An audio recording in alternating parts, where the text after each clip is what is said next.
Coba deh kita pikirin sejenak.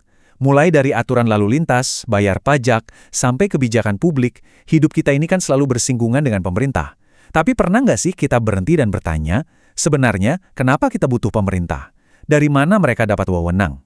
Nah, kali ini kita akan coba lihat jawabannya dari sebuah perspektif teologi Kristiani. Siap-siap karena jawabannya mungkin di luar dugaan Anda. Yuk, kita bedah bersama. Ini bukan sekedar pertanyaan teoretis loh. Apakah pemerintah itu cuma semacam kontrak sosial biar nggak kacau? Atau jangan-jangan ada tujuan yang lebih besar di baliknya?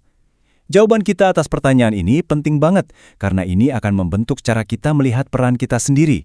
Apakah kita cuma jadi warga yang patuh, atau kita ini bagian dari sebuah desain yang jauh lebih besar?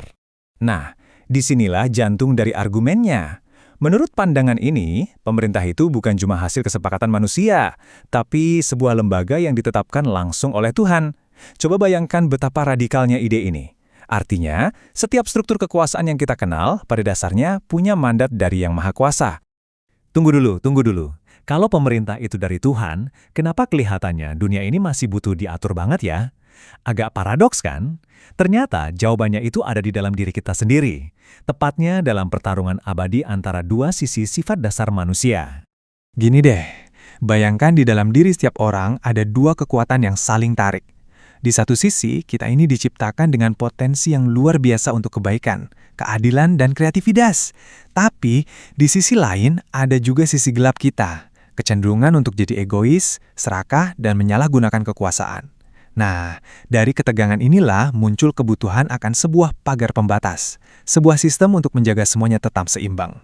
Dan disinilah peran pemerintah jadi sangat krusial. Pemerintah itu ibaratnya wasit dalam pertarungan internal manusia ini. Dia berdiri sebagai benteng yang menahan gelombang kekacauan dan kejahatan, supaya sisi tergelap kita nggak menghancurkan peradaban yang udah kita bangun. Oke, jadi kalau gitu, apa persisnya job desk pemerintah? Perspektif ini menjelaskannya dengan sebuah metafora yang sangat kuat. 3 pedang yang diberikan Tuhan untuk dijalankan. Masing-masing pedang ini tajam dan punya tujuan yang sangat spesifik. Mari kita lihat satu persatu. Pertama, ada pedang keadilan. Ini tugasnya buat menghukum yang salah dan melindungi yang benar. Simpelnya, penegakan hukum. Kedua, pedang ketertiban. Nah, ini yang bikin kita bisa beraktivitas sehari-hari dengan rasa aman.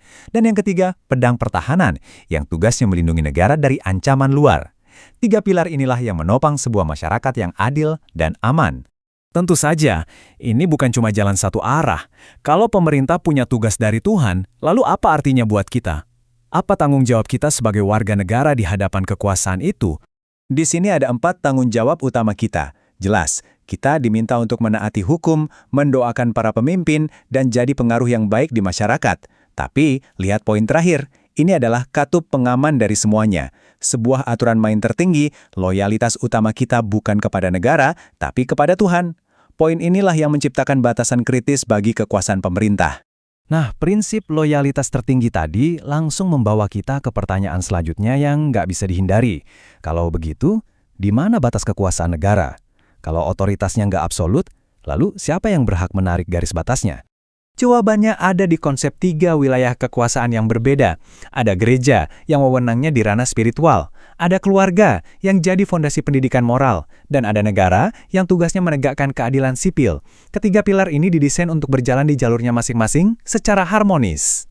Dan inilah inti dari prinsip pemerintahan yang terbatas.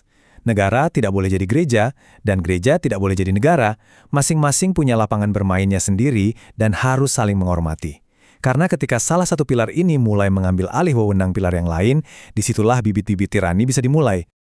Pembahasan ini membawa kita ke pertanyaan yang lebih filosofis lagi. Kalau negara menegakkan hukum, pertanyaannya, hukum itu sendiri datang dari mana? Apakah hukum bisa benar-benar netral secara moral? Di sini kita melihat 2 cara pandang yang benar-benar berbeda. Satu sisi percaya bahwa hukum yang sejati itu berakar pada karakter Tuhan yang absolut dan tidak berubah. Sisi lainnya percaya bahwa hukum itu hanyalah kesepakatan manusia yang bisa berubah-ubah seiring waktu. Jadi, pertanyaan dasarnya adalah, hukum itu sesuatu yang kita temukan atau sesuatu yang kita buat? Gagasan bahwa hukum itu posisinya lebih tinggi dari penguasa sebenarnya punya sejarah panjang.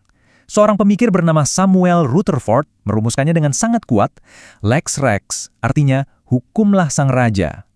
Ini konsep yang membalikan tirani, karena menyatakan bahwa tidak ada seorang pun, bahkan raja sekalipun, yang kebal hukum.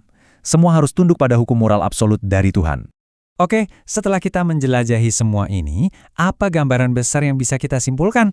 Gimana kita bisa merangkai semua potongan puzzle ini menjadi sebuah pandangan yang utuh tentang pemerintah dan hukum? Jadi, intinya begini, pemerintah bukanlah sekedar kebutuhan praktis, tapi sebuah institusi dengan mandat ilahi untuk menegakkan keadilan. Ini memanggil kita untuk jadi warga negara yang bertanggung jawab, tapi sekaligus juga kritis. Kita harus selalu sadar bahwa setiap hukum buatan manusia pada akhirnya akan diuji oleh sebuah standar kebenaran yang lebih tinggi dan absolut. Pada akhirnya, inilah visinya. Bukan cuma sekedar aturan dan regulasi yang kaku, tapi sebuah tujuan mulia, di mana keadilan sejati itu mengalir tanpa henti di tengah masyarakat.